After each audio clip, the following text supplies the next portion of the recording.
Well, hello, good people. Mark Holmes here, and as always, I appreciate each and every one of you guys. If you're watching this video, thank you very much for being here. I have been a YouTuber since 2012. My daughter first helped me set up a channel, and by 2016, I had gotten up to 300 subscribers. But since that time, it's been steady growth, and this is my way of trying to give back and trying to give some tips and some of the things that have happened to me over the years and things on doing YouTube, and see if I can help others to do well with this as well. Because there's a lot of ups and downs. You're going to hear a lot of things that say, do this, you must do that. A lot of things that are how my channel grew so fast is the reason why it grew so fast was you put in the title, how I grew so fast. But with me, again, 2016, I had 300 subscribers, but it's been a steady climb ever since then, which I think in some regards is better because you're building your fan base, your followers and things that are going to be loyal, that'll come back. A lot of times you'll see somebody who will go viral and all of a sudden they've got hundreds of thousands of subscribers, but then nobody ever really watches them, which is kind of funny because we are at about 65 million views, 65 million times on this channel, or excuse me, my main channel. Somebody's clicked on there to watch a video. It literally blows my mind. But you'll see some channels that may have 400,000 subscribers that don't have but 10 million views. So as far as YouTube goes, it's better with that steady climb. Now for me, one thing I've always done, not just with YouTube, but in business in general, is whenever I would do a job, because I'm a general contractor, and this is the red brick house. This is a 200-year-old house that we rebuilt.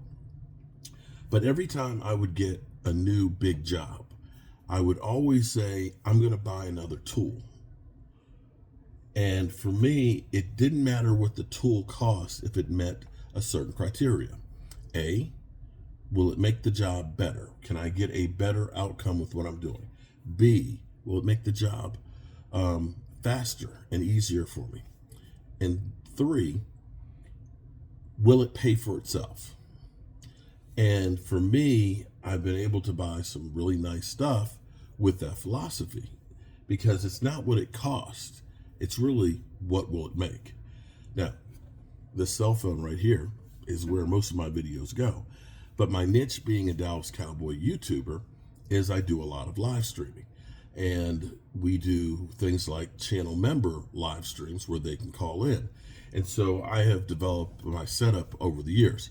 Now, I've fortunately here at the Red Brick House, I've been able to now do a set here like this, but I also have a set at my home that is very similar to this. And this is where upgrading and giving back into the business makes it better.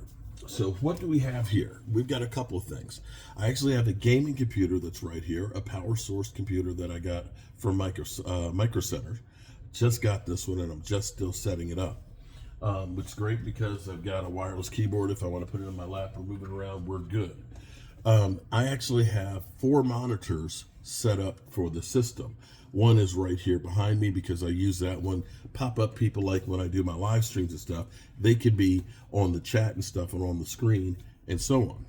I use Mevo cameras, and I actually have 3 of those set up here in the studio. I have one that is all the way over there, which can get the whole desk and everything else in the front of it.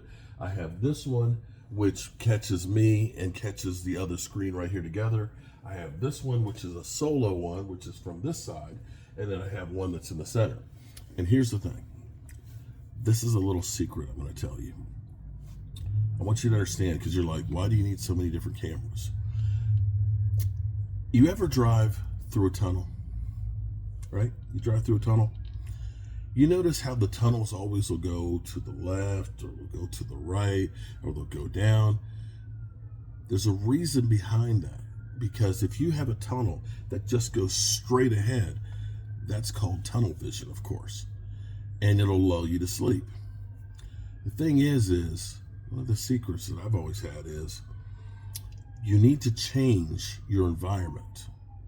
You might want to move something or put something kind of funny in there. Like for me, Like I'll pop something different in. Like here, we have our Eagles mascot, One Ring. And what'll happen is people may not notice it right away, but subconsciously they do. And by changing the angles, you don't become monotone. You're feeding the brain subconsciously and giving them something else. What's the thing is, if you do your videos in the exact same spot with this camera in the same angle and everything looks the same, it becomes Charlie Brown-esque, kind of like the school teacher. Womp, womp, womp, womp, womp, womp, womp, womp, womp. Yeah. All right, so what do we have in here to make this easy?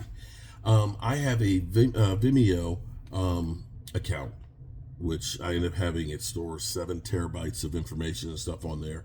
And for me, it's great because when I upload to my live streams, it goes on Vimeo, which also goes to my Facebooks, and it sends a link to Twitter as well. So it's sharing it on multiple platforms, real easy peasy. And with that comes Live Stream Studio software. Now, it does cost me $900 a year for it, and I've had it since 2018, but it's been valuable for me. I purchased this right here, which is a stream switcher. And so what I can do with this is I can change different camera angles, and I can preview what's going to go up. So that way all I have to do is push a button here and push auto, and what it'll do is, oh, same camera. Let's go. Let's say push auto, and it will switch seamlessly from one to the other, the screens. Also, too, I can end up putting in, if I want to put logos and things like that, or put in, for example, there's Bet USA and things on there. I can put all that stuff on the screen. So that actually makes it more of a production like you would have a regular show. I have a streaming deck, okay? Streaming deck, and I'm just resetting this system up. But the streaming deck will basically, I can go ahead and put in there different sound drops that I may want to put in there, as well as having the Rodecaster mixer here. The great thing about the Rodecaster is I can put up to 4 microphones on there and be able to mix them and stuff, and it has its own drops as well and sound effects. And so you can really give you a more professional sound. Again, this is very raw. Most of my videos, because they are Dallas Cowboys updates, are done on my cell phone. And when I am doing stuff out and about more times than not, I do use, this is actually a wireless microphone, a smart mic. So I can hear it back in here. I can actually use it like a headset. But it's nice to be able to, if I'm out in a crowd, this will help to give you a better sound than if I'm using this, because the cell phone sound is like all over the place. The last thing, of course, I have my microphone over here. I'm going to probably upgrade this to a more professional mic. This is like a $99 microphone. It's not bad at all, and it's pretty cool, but I have a better one that's actually in my studio. And for me, I don't like to have headphones on. I just don't like, I don't wear a hat in the wintertime. So I don't like a whole headphone set. And with me, you see across the room, we got the TV, and during game days, we'll have multiple TVs on there. Or if we're having a crowd, having a set of headphones on prevents me from being able to hear the action around. So what I have is a one-piece earpiece that can just go on one ear, so I can hear everything that goes on and so on, but I can also still hear through there. So that's a look at what I have as far as my studio goes. I do have a remote controlled Wii light, which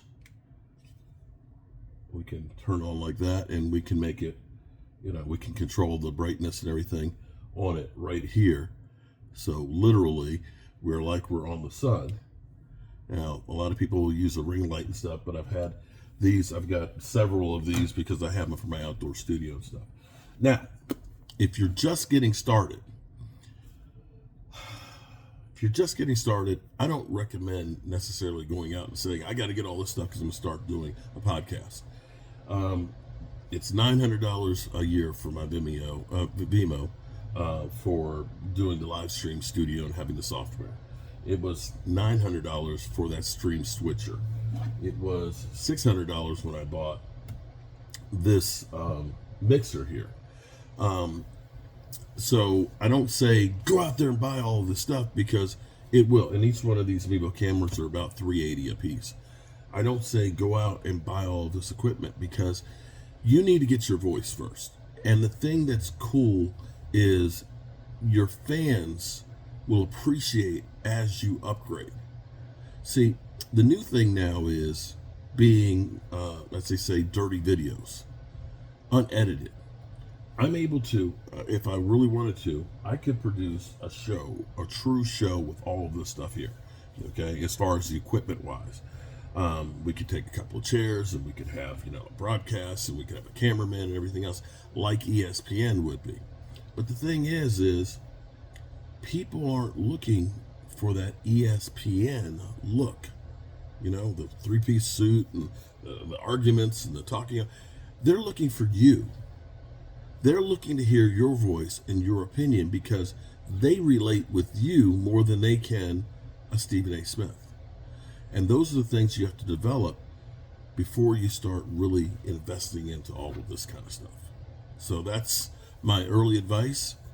You can use your cell phone, or you can just use your laptop, get yourself a decent webcam and a basic mic to start out with, and just get yourself out there. And understand, it takes time. It takes time. But as you go through, the more you do it, the easier it'll come. And the more natural it's going to be, and the more people will like it. That's my tips for today. Have a good one. Peace.